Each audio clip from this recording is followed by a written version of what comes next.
මේ ආණ්ඩුවේ ඉන්න මැතිවරු මන්ත්‍රීවරු විහිළුවකට ගන්නව නම් ඔබතුමාලා විහිළුවට ගන්න ජනාධිපතිතුමාගේ නොහැකියාව.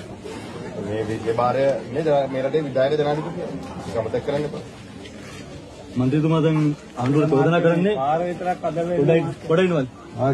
ආණ්ඩුවට චෝදනා කරන්න ඔබතුමා මේ පැත්තේ ඉන්න වැඩසටහන දැනගෙනද අපිට මේ පැත්ත බලන්නේ අපේ දිනසය අපි තියලා දන්වත් කළා දෙන්නේ. ගෝවිද්දාගෙන් ආයෙ නැති එක අපි පිළිගන්න අය ඔබතුමාත් දන්නේ නැති ලංකාවට මිනිස්සු සුපිරියට 15යි. හරිද? ඒ ගොඩ ලොකු වැඩතෝගයක් තියෙනවා. යාළුවාට ඒ වැඩ කොටස කරගෙන යන ගමන් දැනට අඹර බලලා තියෙනවා. ඒක පොඩි වැඩක් නිසා. මේක ලොකු වැඩක් කියලා ඔබතුමාට දැනෙන්න තියෙන දෙයක්. ඒ නිසා සමාවෙන්න මත්තෝ. ඔබතුමා දැන් අදහස් දීලා ඉවරනේ. ඒ නිසා ඔබතුමා මේකේ අගක් මුලක් නොදැන වොයිස් කට් දීම වැරදි නැද්ද කියලා හිතලා බලන්න. අපි මෙතන අපි දැනුවත් කරලා ඉවරයි, ඉඩම් හොයලා ඉවරයි. අපි ඒක වැඩේ තුට්ටක් පරක් වෙන්න පුළුවන්. මේ දැන් තියෙන්නේ මේ ආපදාවට ලක් වෙච්ච මිනිස්සු දුකටපත් වෙච්ච මිනිස්සුන්ගේ දීද ටිකට ගහන්න එකනේ. ජීවිතාම අවදානමක ලක් කරලා තියෙනවා.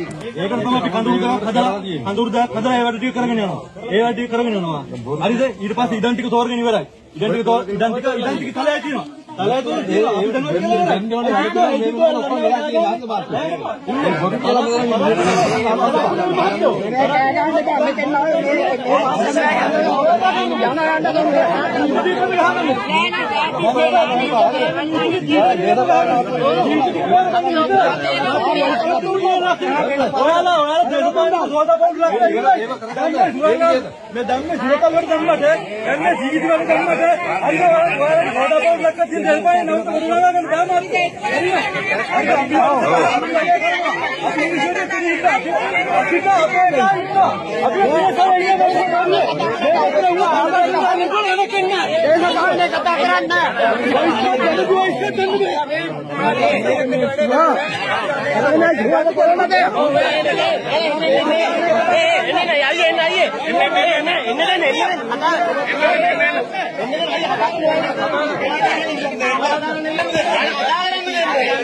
Ini